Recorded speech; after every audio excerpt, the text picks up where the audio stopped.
26 जनवरी 2022। अस्सलाम वालेकुम मेरे दोस्तों, सज्जनों और बेलियों। आज हम प्लूमेरिया की बहुत सारी कलमें लगाने वाले हैं। ठंड के दिनों में ही इसकी कलमें लगाई जाती हैं। जब डोरमेंट पीरियड होता है, पौधे के ऊपर टहनियों के ऊपर पत्ते नहीं होते, तब हमें सही से पता चलता है कि कहाँ से पौधे को हमने काटना है, कौन सी कलम लगानी है। इसकी छोटी कटिंग भी चल जाती है, इसकी लंबी कटिंग भी चल जाती है, लेकिन ये 100 फुट कटिंग होती है, इसलिए इसका लगाने का तरीका थोड़ा सा डिफरेंट होता है, नहीं तो आपकी कलम गल जाती है। इसको हमने काटना है। तकरीबन 6 से 7 इंच की हमने कलम लेनी है। इसका जो यहाँ से लिक्विड निकलता है, यही सबसे ज़्यादा गलने के चांसेस को बढ़ा देता है। बहुत सारी कलमें हमने इसी तरह काट लेनी है। लीजिए जनाब, ये थोड़ी सी हमने कलमें काट ली हैं। इनमें पतली वाली कलम भी है, कुछ मोटी कलम भी है। जितनी मर्ज़ी मोटी कलम लें, उससे कोई भी टेंशन नहीं होती, लेकिन कोशिश करनी चाहिए आप शूट कटिंग ही आपने लेनी है जहाँ से पत्तों की ग्रोथ हो रही होती है। जैसा कि ये वाली कटिंग की ग्रोथ हो रही, इसका पत्ता हम काट देंगे तो इसकी कलम हम लगाएंगे। ऐसी कलम भी आप ले सकते हैं जो कि नीचे वाली होती है, लेकिन वो एरिया सूखा हुआ होना चाहिए। अगर सूखा हुआ नहीं है, अभी ताज़ा है, तो आप काट कर उसको 24 घंटे या 48 घंटे के लिए शेडी एरिया में रख दीजिए। जब ये कटिंग एरिया सूख जाएगा, जिस तरह के ये सूखा हुआ है, उस वक्त हम उस स्टेज के ऊपर इसको मिट्टी के अंदर या सॉइल के अंदर जहाँ पर भी लगाना हुआ लगाएंगे। अगर हम ताज़ी कलम को काट कर मिट्टी के अंदर फ़ौरन लगा देंगे तो वो कामयाब बहुत मुश्किल से होगी, वो नीचे से गलना शुरू हो जाएगी। फंगल इन्फेक्शन होने की वजह से पूरी की पूरी कलम ही सूख जाएगी। इसलिए 24 घंटे के लिए या 48 घंटे के लिए हम इसको रख देंगे शेडी एरिया में। मिलते हैं 24 या 48 घंटों बाद। 3 दिन बाद अब जो कलमें हमने काटी थी वो कटिंग एरिया से खुश्क हो चुकी हैं। ये देखिए, यही हमें चीज़ चाहिए कि ये एरिया जहाँ से हमने इसको कट किया है वो फुली ड्राई हो जाए। 3 दिन इसको शेडी एरिया में मैंने रखा और ये अब ड्राई हो चुकी है। अब राइट टाइम है, इसको हम सॉइल के अंदर लगाएंगे। सॉइल चाहे कोई सी भी हो, ये अपने गमलों की पुरानी मिट्टी में इस्तेमाल कर रहा हूँ। इसके अंदर सारा कुछ ही मिक्स होता है। अगर आपके पास ओनली बालू मिट्टी है तो सबसे अच्छा रहेगा, क्योंकि हमने कोई भी खाद ऐड नहीं करनी इस मिट्टी के अंदर। सिंपल हमने गार्डन सॉइल लेनी है जो नर्सरी से मिट्टी मिलती है। इस कलम को जो कि 3 दिन शेडी एरिया में रखने के बाद में ये वाला एरिया यहाँ से खुश्क हो चुका है। अब गलने के चांसेस बिल्कुल भी नहीं रहेंगे। तकरीबन आधी कलम हमने मिट्टी के अंदर दबानी है और आधी ही मिट्टी से बाहर रखनी है। ये मैं प्लास्टिक के ग्लास यूज़ कर रहा हूँ, डिस्पोजेबल। कलम को लगाने के बाद गमले को थोड़ा सा पटक लीजिए ताकि जो एयर पॉकेट्स हैं वो ख़त्म हो जाएं, क्योंकि ये कलम काफ़ी मोटी होती है तो ये अपनी जगह बना नहीं पाती, इसलिए हमें थोड़ा सा इसको गमले को पटकना पड़ता है। ये वो कलम है जो कि सेंटर वाली कलम है, मतलब इसके ऊपर एक शूट थी जो कि हमने काट ली थी, और ये सेंटर वाली कलम है। दोनों जगह से ये फुली ड्राई हो चुकी है और अब हम इसको लगाने वाले हैं मिट्टी के अंदर।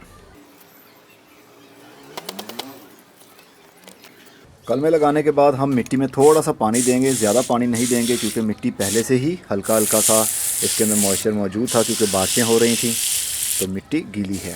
बहुत ज़्यादा अगर इस कलम को हम पानी दे देंगे तो फिर ये कलम यहाँ भी गल सकती है। इसको बहुत कम पानी देंगे तो ही ये कलम आपकी कामयाबी के साथ ग्रोथ कर पाएगी। इतना पानी काफ़ी है। अब हम इसको शेडी एरिया में रख देंगे, फुल धूप में नहीं रखेंगे। अगर 1 से 2 घंटे की धूप आ भी जाए तो भी इसको कोई प्रॉब्लम नहीं होगी, लेकिन डार्क एरिया में आपने नहीं रखना है। इसको ब्राइट लाइट वाली जगह पर रखना है ताकि ऊपर से जल्दी ही इनकी जो शूट्स हैं वो भी निकलना शुरू हो जाएं और नीचे से रूट्स बनना भी शुरू हो जाएं। पानी बार बार हम नहीं देंगे, जब हम फील करेंगे कि ऊपर वाला जो सरफेस है वो ड्राई हो रहा है तभी हम पानी देंगे, क्योंकि ये प्लास्टिक के गमले हैं। प्लास्टिक के गमलों के अंदर मिट्टी जल्दी खुश्क नहीं होती। अगर एक मरतबा भी ओवर वाटरिंग हो गई तो समझ जाइएगा आपकी कलम गल जाएगी। चलिए मिलते हैं जब तक कि इनकी ग्रोथ शुरू होती है। 2 महीने बाद कलमों की अब ऊपर से शूटिंग तो शुरू हो चुकी है। जैसे जैसे गर्मी बढ़ती जाएगी वैसे वैसे इनकी ग्रोथ और भी तेज़ी के साथ बढ़ेगी, लेकिन अभी नीचे इसकी रूटिंग शुरू नहीं हुई होगी, क्योंकि इनका रूट स्ट्रक्चर बहुत ही नाजुक होता है। सिर्फ ऊपर से ही हमें देखने पर अंदाज़ा हो सकता है कि हमारी कलमें अभी लाइव हैं, उनकी ग्रोथ शुरू हो जाएगी। और जो हमने सेंटर वाली कलम काटी थी जो कि अपर शूट नहीं थी, तो उसके साथ तो कोई भी सिम्टम हमें नहीं दिख रहा है कि इसकी ब्रांच कोई निकलेगी, लेकिन इन फ्यूचर हो सकता है साइड ब्रांच कोई ना कोई निकल आए, साइडों से ही इसके पत्ते निकलें। बस पानी का ख्याल रखना है, बहुत ज़्यादा मिट्टी को खुश्क नहीं होने देना है। जैसा कि ये देख सकते हैं ये काफ़ी खुश्क हो चुकी है मिट्टी। इस तरह मिट्टी अगर खुश्क रहेगी तो फिर नीचे से कलम आपकी ख़राब हो जाएगी। मिट्टी को हमेशा हल्का सा नरम रहना चाहिए और हल्का सा नम भी रहना चाहिए। बहुत ज़्यादा पानी नहीं देना और ना ही बहुत कम पानी के पानी की ज़रूरत ही उसकी पूरी ना हो पाए। 2 महीने 22 दिन बाद अब लग रहा है जैसे कलमों की रूटिंग भी शुरू हो चुकी होगी, क्योंकि ऊपर से इसके पत्ते निकलना शुरू हो गए हैं। हमने टोटल 13 कलमें लगाई थी और 13 की ही ग्रोथ हुई। कोई भी ऐसी कलम नहीं जो कि सूख गई हो। उसकी वजह ये है कि जब हमने कलमों को काटा था तो 24 घंटे के लिए हमने इसको शेडी एरिया में ड्राई कर लिया था, ताकि जो कटिंग एरिया है, कटिंग पॉइंट है, वो सूख जाए। तो जब हम इसको मिट्टी के अंदर लगाएंगे तो वहाँ से वो गलेगा नहीं।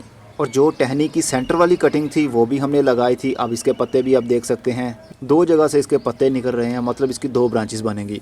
जो हमने अब शूट वाली लगाई थी, ऊपर वाली टहनी लगाई थी, आप देख सकते हैं इसने सिर्फ ऊपर से ही इसने अपनी ग्रोथ को शुरू किया है। कटिंग चाहे अप शूट हो या फिर टहनी के सेंटर वाली कटिंग हो, दोनों ही चल जाती हैं। चलिए किसी एक को आज यही देखते हैं, क्योंकि इसका पत्ता ज़्यादा बड़ा है और इसकी ग्रोथ थोड़ी तेज़ लग रही है मुझे। इसके नीचे ये रूट भी देख सकते हैं, वाइट रूट सुराख में से बाहर निकल रही है। तो इसको ट्रांसप्लांट करने का टाइम आ चुका है। ग्रोथ सभी की शुरू हो चुकी है, कोई भी ऐसी टहनी नहीं है जिसकी ग्रोथ शुरू ना हुई हो, क्योंकि जब पत्तों की ग्रोथ शुरू हो जाए तो समझ आइएगा नीचे से रूट्स की ग्रोथ भी शुरू हो जाएगी। चलिए एक को हम शिफ्ट करके देखते हैं कैसे करना है। उसके लिए मैं मिट्टी का गमला ले रहा हूँ, जो कि तकरीबन 10 इंच का गमला है। इसके अंदर मिट्टी ऑलरेडी पहले से भरी हुई है। इसी मिट्टी के अंदर हम इसको शिफ्ट करेंगे। इसको मिट्टी के अंदर शिफ्ट किया जाए तो सबसे अच्छा रिजल्ट मिलता है। कंपोस्ट वाली मिट्टी में या गाय का गोबर जिस मिट्टी में ज़्यादा होगा उसके अंदर हम इसको लगाएंगे तो सर्वाइवल रेट थोड़े से कम हो जाते हैं, क्योंकि इसको बहुत ज़्यादा खाद की ज़रूरत नहीं होती। मतलब रिच सॉइल जो कि खाद से भरी हुई सॉइल हो, ऐसी मिट्टी की इसको ज़्यादा ज़रूरत नहीं होती।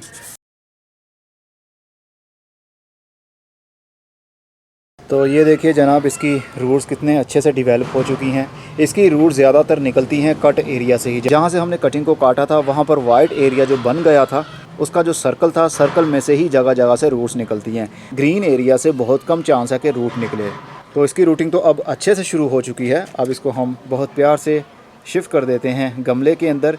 इसको अगर छोटे गमले के अंदर भी आप लगाते हैं तो कुछ अरसे के लिए, तकरीबन 6 महीने या 1 साल के लिए उसके अंदर लगा रहेगा, क्योंकि इसका रूट स्ट्रक्चर, रूट सिस्टम बहुत ही कमज़ोर होता है, बहुत स्ट्रॉन्ग नहीं होता।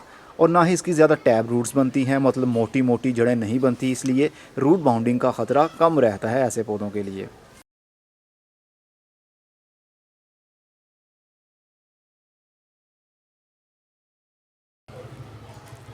ऐसे पौधों को प्लास्टिक के गमले के अंदर ना लगाएं तो अच्छा है, मिट्टी के गमले के अंदर लगाएंगे तो अच्छा रहेगा, क्योंकि जिस पौधे का रूट सिस्टम बहुत नाजुक हो उसकी केयर बहुत ज़्यादा करनी पड़ती है। अगर तो प्लास्टिक के गमले के अंदर इसको हम शिफ्ट कर देंगे तो प्लास्टिक के ऊपर धूप पड़ने की वजह से अंदर की मिट्टी और जड़ें ज़्यादा गर्म हो जाएंगी, गल जाएंगी, इसलिए कोई फ़ायदा नहीं हो पाएगा। मिट्टी के गमले इस्तेमाल करें या ज़मीन में डायरेक्ट लगाइए।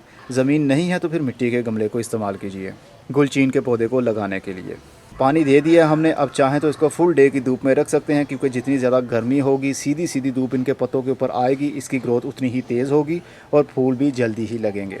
चलिए मैं इस कटिंग को भी खोल कर देखना चाह रहा हूँ, क्योंकि दिल चाह रहा है कि इसको देखूँ इसके नीचे रूटिंग शुरू हुई होगी या नहीं।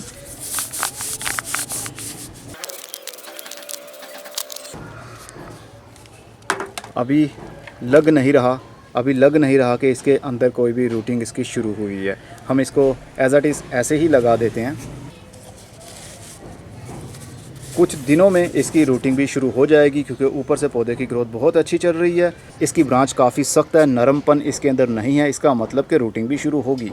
तो प्लूमेरिया यानी गुलचीन के पौधे को हमने कलम से कैसे लगाना है, 7 सालों में ये मेरी पहली वीडियो है।